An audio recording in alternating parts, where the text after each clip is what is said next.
Yes, I will lift you high in the lowest valley. Yes, I will bless your name. Welcome, and thank you for joining us today. We're glad that you're here to participate and to share and to worship with us. We continue our series looking at the work that God does and they're able to take dark moments and bring light from them. Bring life, bring hope in the midst of what seems so lost, what seems so insignificant. And he says, you know what? I'm the one that will be redeeming and bringing hope to all that we just discard in life. And so when Jesus shows up, we become aware of his presence. And he takes those simple moments and enables us to use those to be an impact that others would see the presence of God around us. So he is the source that brings redemption. He brings hope. And he brings us purpose. Last week we started our story. Fresh out of the tomb was Jesus. That Sunday, well, it has many different names, whether you call it Easter or Resurrection Sunday. That Sunday was day one of 40 days Jesus had to get the word out about the resurrection. That the hope was not lost. You would think the best way, as we talked about, would be to proclaim it from the tallest building. But rather he found himself on this road to Emmaus, talking with this seldom talked about man from the Bible, Cleophas. And so while we found him traveling down this road to this unknown location, it all seems so insignificant. It seems so simple. Why was it like this? Yet, here we are. What we need to be is waiting and watching for Jesus to show up in the insignificant, to show up in the moments of everyday normal life. Even in the hurt, even in the pain and the lost. Watch for him to show up. His presence is there. It's never a matter of his presence. It's a matter of our awareness of his presence. We must believe he will show up for us, just like he did for Cleophas. He was hurt. He was downcast, as it says in Luke 24. And so here we begin to see one thing that we can easily notice from the story of the journey that they had together is the more they travel with Jesus, the deeper the relationship got. The same for us. The more time we spend with Jesus, the deeper that relationship, that connection gets. And so, therefore, it makes it easier for us to become aware of his presence. And so as we finished last week, we saw as he broke the bread, it says their eyes were opened. In verse 31, it says, then their eyes were opened and they recognized him. Up to this point, remember, they'd just been talking. They'd reached out and they said, who are you not to know what was taking place? How did you miss out on this? And yet here they are, and they're like, he was with us this entire time. Throughout the journey, through our walk from Jerusalem to Emmaus, he was there with us. So what was so different about the bread breaking at this very moment?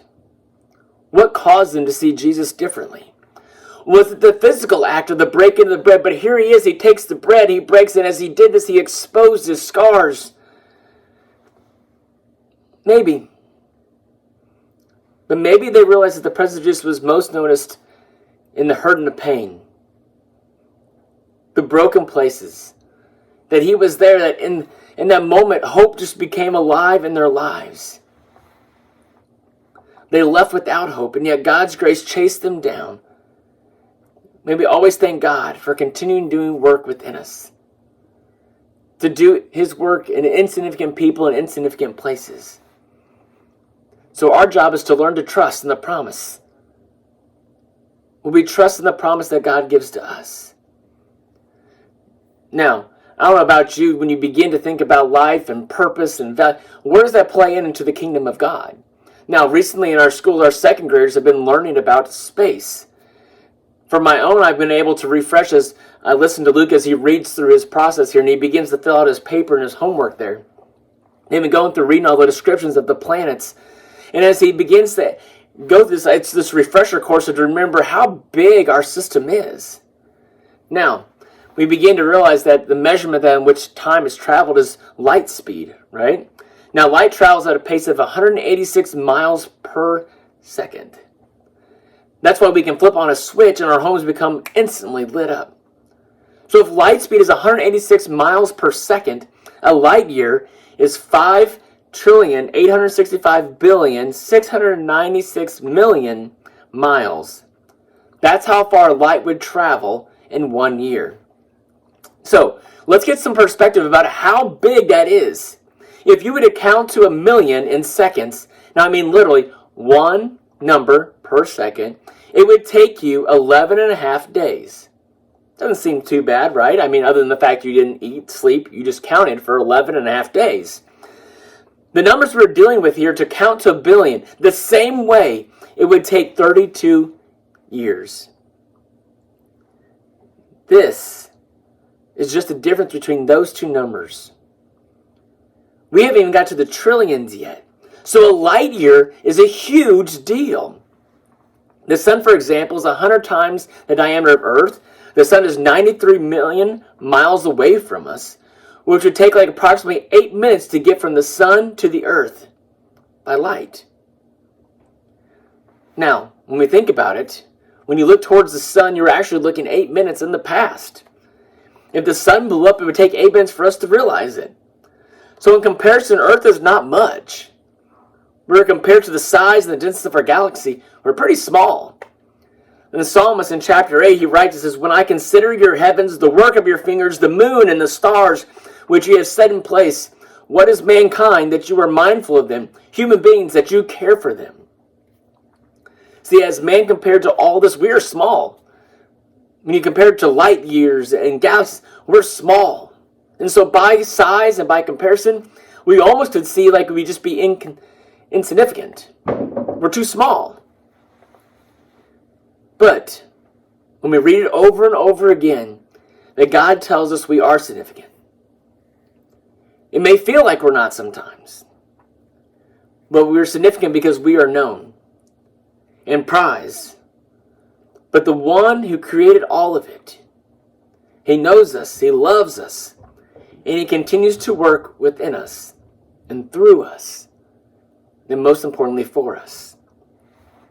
So all the places that Jesus could have gone, all the places that he could have showed up day one, he showed up to Cleophas' life. He showed up in the insignificant and makes that a significant part of the story. It's what they were created for, was to let the story of the resurrection to be known to us. See, what is powerful about mankind is that each of us hold our very own unique value. It's part of our natural significance because we are image holders of God, the Creator. But we're also designed for a very specific function. It's in our talents. Both of these were designed to make Jesus known. See, when we don't make part of our thought process, when we don't allow our thought process into making decisions and choices to be like, how is this going to reflect Christ? How is this going to let others know him? Then we're missing out. See, he used Cleophas just like he uses us to make himself known. We're to play our part in the story of redemption. Would we, or are we willing to use our unique talent to make Jesus known? See, when making Jesus known isn't a priority to us, we're not fulfilling our calling. We can feel distant and separated, insecure, even small, and that key word, insignificant. Because apart from Jesus, we are nothing. Play the part that we were designed for, that no one else can, because we are called to use our uniqueness to make him known. So how does that come into practice for us today? If in grand scheme of everything, yes, it could seem like we are insignificant, but he puts value on us. We give our characteristics from him. He shapes us, he molds. He says, you've been given unique talents, go and use them. So how do we do it? Because it sounds great, but there's got to be practical application. So often we think about that it's not the what, but the why. So why is it this way? And why are we called to do it? Well, let's bring some clarity to it and what we were made to do. God has created the world and spoke it into motion. He brought life, animals, and vegetation. Everything was ready for man to be created. So in Genesis 1, verse 26 says, "Then God said, let us make mankind in our image, in our likeness, so that they may rule over the fish in the sea and the birds in the sky, over the livestock and all the wild animals, and over the creatures that move along the ground. So that God created mankind in his own image. In the image of God, he created them. Male and female, he created them. So what we first learn here is this. We have a natural significance. We hold value as image bearers of God. Image of God is the character traits of God that he shares uniquely with us as humanity. See, God has several traits about him. He's self-existing. He's all-knowing, all-powerful, and all-present. So we are not those things.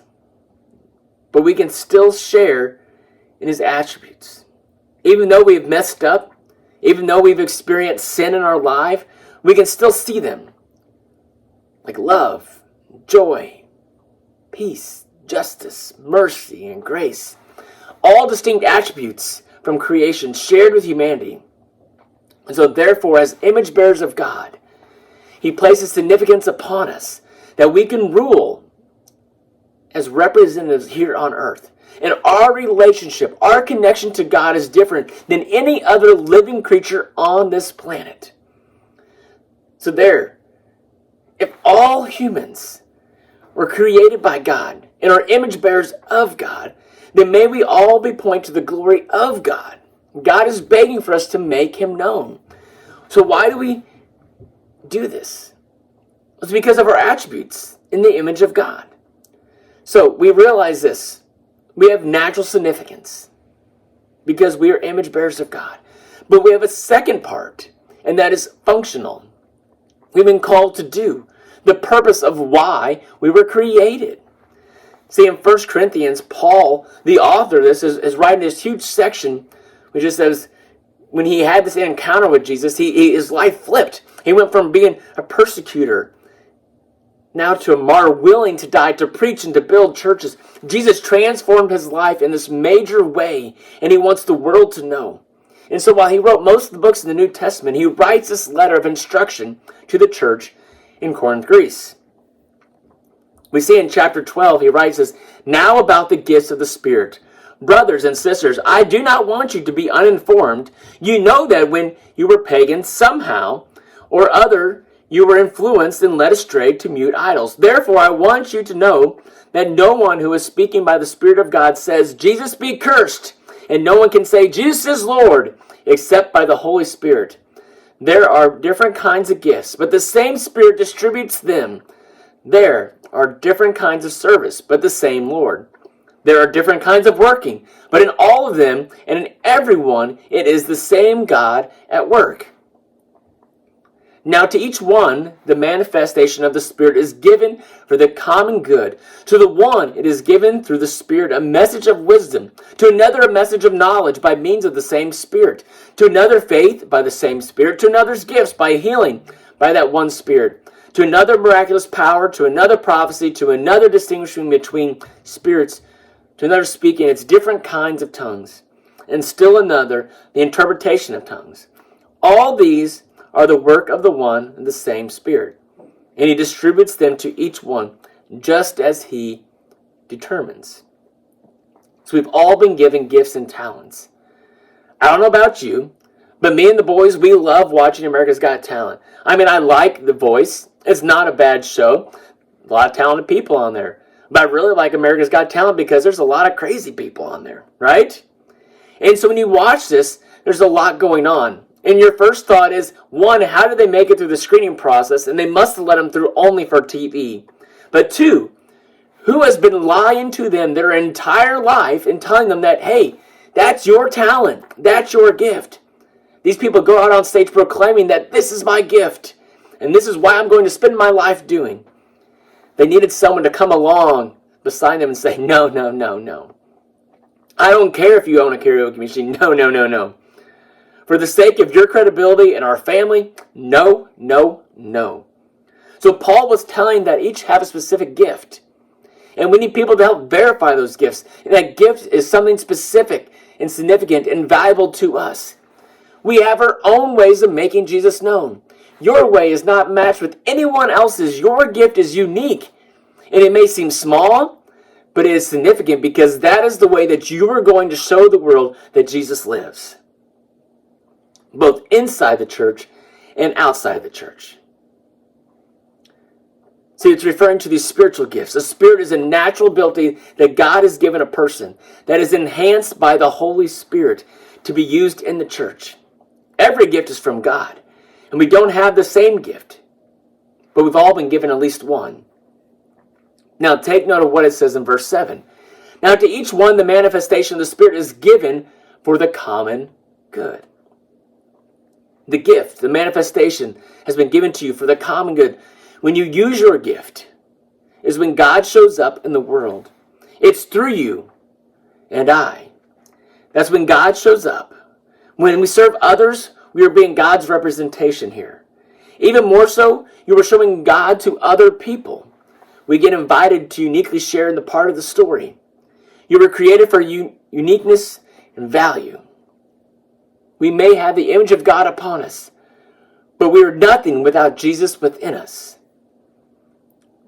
In verse 12 it says, just as a body, though one, has many parts, but all its parts form one body. So it is with Christ. For we were all baptized by one Spirit so as to form one body, whether Jews or Gentiles, slave or free. And when we were all given the Spirit to drink, even so more body is not made up of one part, but of many.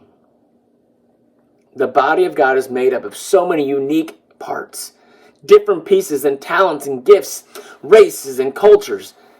They're not just one type of Christian. It's a multidimensional, and there's every part is important. We forget that our gift and our ability are not about us.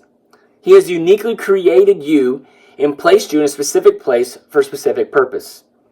May we not forget that God's plan to make himself known is the church, the Big C church, the representation of Christ here on earth. So what's the gift? What's your gift? What's your talent? Well, let's help you. What are you naturally good at? What comes easy to you that you find yourself drawn to? You say, that's enjoyable because I'm good at it. Secondly, what do others affirm in you? What I mean by this, what do others call you to do? When they need help and they say, you're the person we need. Sometimes we just need to experiment in different areas. Try new things. Try something you never expected. I can honestly tell you, if you would ask me years ago, by your gifts and talents, what you thought you wouldn't do, public speaking would not be one of them. An introvert like me? Nope. No way, no how. But here's the thing. When we find a gift, we're called to be using it. We have natural significance because we share in the imagery of God. We have functional significance because when we were given talents and gifts for God to be seen through us. But we also have relational significance. And it's when we begin to serve together. We've been called to bring life together. See, when we come together, it brings us out of darkness to light because we are called to be community and share together. So would you not waste your significance that you were designed and made for?